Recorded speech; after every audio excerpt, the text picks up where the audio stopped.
Crested Sunmare was suggested by Kat on Twitter. You can still do suggestions and I'll do a deep dive on your favorite cards. This 5 mana 5/5 has some interesting points.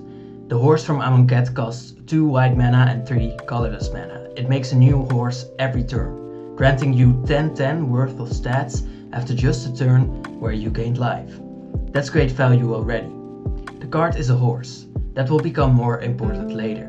This creature also gives your other horses indestructible, granting your 5/5s the ability to stay alive while they attack and block very well. The horse is flavorfully affiliated with the cresting of the sun, which is massively important in fiction, mythology, and definitely on Amonkhet. The flavor features Jeru of the crop.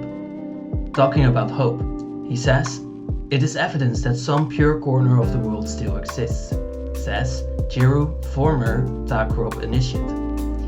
This flavor tells us that Jeru only now learned of the existence of these horses. That's interesting too. More about that later. We will get into the art from Lucas Graciano later as well. It features whipped up sand, darkness, the beginnings of a rising sun, an obelisk, and the shrine to the white-aligned god of Naktamun, Oketra, in the background. To dive deep into this card, we first have to explore its home plane. Crested Sunmare is from Amonkhet, a desert plane that knows 3 general periods: a time before interruption, a time after interruption, and the time of the hours. I will explain these later, but let's start with the second one. We start to learn Amonkhet in this period, so I like to call this Phase 1 of Amonkhet. In Phase 1, the people of Amonkhet have one goal: to be found worthy of the 5 gods of Amonkhet. To achieve this, the people have to go through a trial for every god.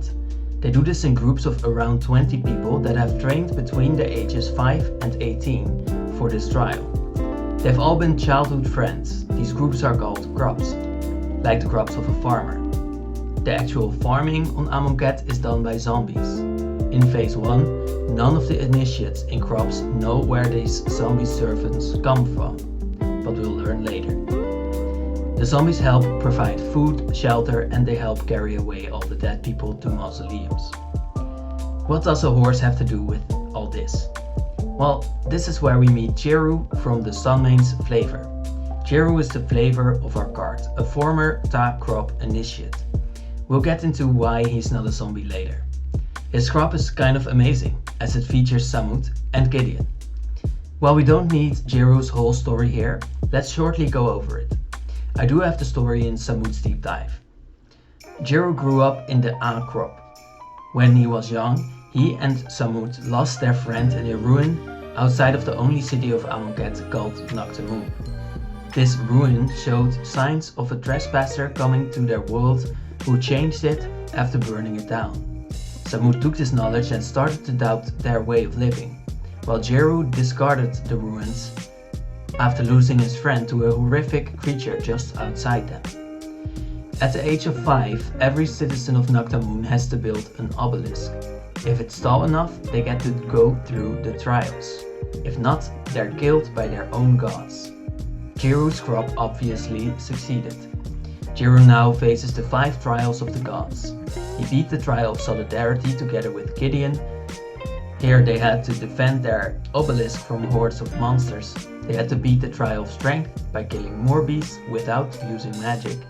They then beat the trial of knowledge by thinking through illusions. They then won the trial of ambition by killing a giant crocodile lion. Jeru then had to kill one of his friends while Gideon protested to show this ambition. Jeru alone was left then and had to kill his remaining crop mates in the trial of zeal. He would then be rewarded with his final death if it weren't for Samut's and Gideon's intervention. Samut had been locked up for spreading the truth about the god Pharaoh being a trespasser. The people of Naktamun pray that the god Pharaoh would return once the second out of 2 sons would stand between the statue with 2 horns on the horizon. This god Pharaoh would then resurrect all the warriors that ever won their trial of zeal by killing all of their crop mates. Samut learned from the ruins in which her friend died that the god Pharaoh was a trespasser on their world that killed 3 of the then 8 gods and brainwashed the other 5. While spreading this truth, she was imprisoned, only to be saved by the Gatewatch, Gideon's friends. She then met Jeru a few times before finally interrupting his trial of Zeal by helping him fight his crewmates and then tackling him out of the way of the Red God Herzoret's spear. Jeru was then still mad, even when the sun reached between the two horns and the sky only darkened instead of showing paradise. When the God Pharaoh returned and turned out to be the God Pharaoh, this is when my phase 2 begins. He lets loose his army of zombies gathered from centuries of trials of Zeal in the form of eternalized zombies that would kill all the children of Naktamun at last. We learn here that the worker zombies were actually the people killed in the trials and the children killed before their trials. The Gatewatch and Samut defended the people of Naktamun, eventually being helped by the gods and finally being helped by Jeru. We find Jeru's flavor after this, as we know that he knows about Amonkhet's history, which was wrong, and that it was a hopeless world. Again, his flavor on Crested Sunmare says, "It is evidence that some pure corner of this world must still exist." We now know the significance of him saying that Naktamun is not pure, but that this Sunmare is a sign that there is still a good place on Amonkhet to be discovered by the survivors of Bolas's assault. Before we return to phase 0, before Bolas's interruption on Amonkhet, we need to look at that event itself. For Nickel attacked Amonkhet and hurt the 8 gods there.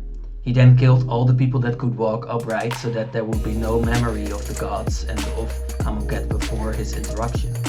This also weakened the 8 gods because no one believed in them anymore.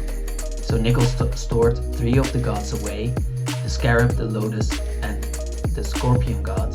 He then turned the gods Oketra, Kefnet, Herzoret, Bantu and Ronas into teachers of 5 useful traits for zombie soldiers in an army.